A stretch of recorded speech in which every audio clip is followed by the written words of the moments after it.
Excel MS Excel এর কিছু জরুরি কিবোর্ড শর্টকাট বিষয়ে আলোচনা করব, যেগুলো আমাদের প্রতিদিনই দৈনন্দিন কাজে প্রয়োজন পড়ে।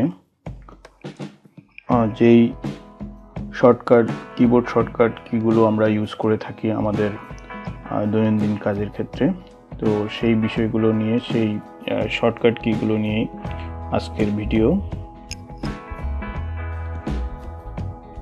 আমরা যে কোনো একটি নতুন ফাইল এক্সেল শিটে খোলার জন্য Ctrl+N প্রেস করতে হবে, তাহলে নতুন ফাইল ওপেন করা যাবে। এই যে বুক 1 নতুন একটি ফাইল ক্রিয়েট হলো।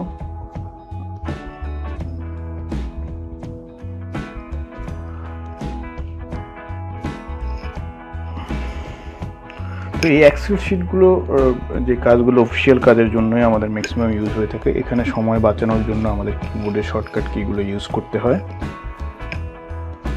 এখানে রেগুলার ব্যবহৃত কিছু শর্টকাট কি দেখানো হয়েছে। কোনো ফাইলকে যদি আমাদের ওপেন করতে হয় এক্সিস্টিং এক্সেল শিট, তাহলে Ctrl+O প্রেস করতে হবে, তাহলেই একটি ফাইলকে ওপেন করা যাবে। এখানে ট্রান্সফর্মার নামে একটি ফাইল রয়েছে, সেই ফাইলটি আমরা Ctrl+O চেপে নিয়ে আসলাম, সেটি ওপেন করলাম। পুনরায় পূর্বের ফাইলে ফিরে গেলাম। যদি কোনো ফাইল সেভ করতে হয় তাহলে আমাদেরকে Ctrl+S প্রেস করতে হবে।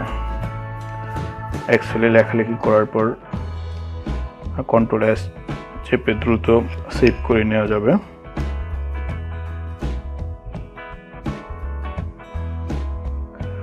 একাধিক ফাইল যদি ওপেন থাকে, সেই ফাইলগুলো ওপেন করার জন্য Ctrl+F6 ইউজ করতে হবে। Ctrl+F6 প্রেস করে ওপেনকৃত একাধিক এক্সেল ফাইলে মুভ করা যাবে।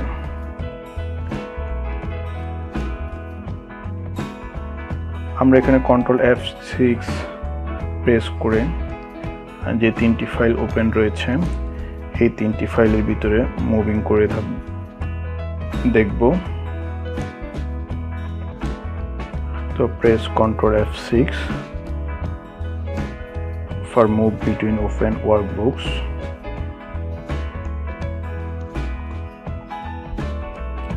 ট্রান্সফর্মার ফাইলে আসলাম। এখন আবার Ctrl+F6 গেছে, বুকমার্ক বুক 1 এবং পুনরায় পূর্বেরটাই ফিরে এসেছে। অর্থাৎ আপনি যদি 3টা 4টা যেটাই করেন সেটাই হবে, সেই ফাইলগুলোর ভিতরে মুভমেন্ট হবে। এরপরে যদি কোনো ফাইলকে ক্লোজ করতে চাই তাহলে হচ্ছে Ctrl+F4 প্রেস করতে হবে। তো আমি এখানে এই ফাইলটিকে ক্লোজ করে দেব, সেই জন্য Ctrl+F4 চেপে ক্লোজ করে দিয়েছি। এখন পূর্বেরটায় ফিরে আসলাম। F12 চেপে হচ্ছে সেভ এজ, আমি যে এক্সিস্টিং ফাইলে আছে এই ফাইলটাকে সেভ এজ নিউ নেম বা অন্য একটা ফাইল হিসাবে যদি সেভ করতে চাই তাহলে F12 প্রেস করলেই সেভ এজ মোডে ডিসপ্লে চলে আসবে। এটাকে অন্য নতুন নাম দিয়ে আমি সেভ করতে পারি।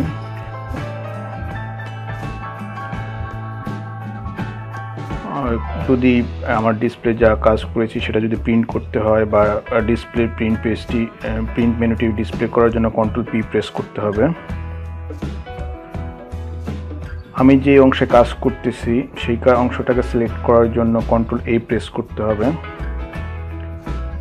যেই কলামে কাজ করতেছি সেখানে Ctrl স্পেস প্রেস করলেই ওই কলামটি সিলেক্ট হয়ে যাবে। আবার যেই রোতে কাজ করতেছি সেটি সিলেক্ট করার জন্য শিফট স্পেস বার প্রেস করতে হবে।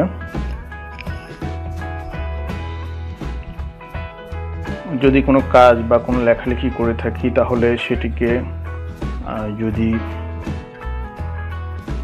আনডু করার প্রয়োজন হয় তাহলে আমাকে Ctrl+Z ইউজ করতে হবে, তাহলে আনডু হয়ে যাবে। আমি মিরপুর লিখেছি, সেটাকে Ctrl+Z প্রেস করে আমি ঘরটাকে খালি করে ফেলতে পারবো। আবার Ctrl+Y চেপে রিডু করে ফেলতে পারবো।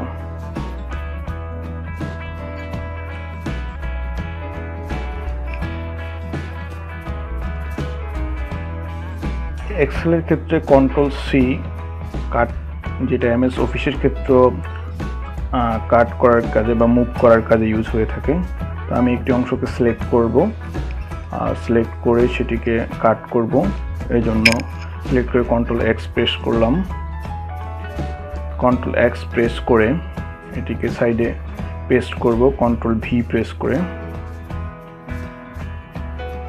তো এই অংশকে এইখানে প্রেস করব, কন্ট্রোল ভি প্রেস করলাম। তো এখানে পেস্ট হয়ে গেল। আবার কন্ট্রোল সি ইউজ করা হয়ে থাকে কপির জন্য। কন্ট্রোল সি এবং এক্স বহুলভাবে ব্যবহৃত, এই তিনটি জিনিস খুবই বেশি ব্যবহৃত হয়ে থাকে এক্সেলে। এটাকে আমি কন্ট্রোল সি প্রেস করে কপি করলাম, এই পূর্বের অংশে আবার কন্ট্রোল ভি প্রেস করে পেস্ট করে নিলাম, অর্থাৎ পূর্বের অংশে আমি ফিরে আসলাম। এই control X, control C and control V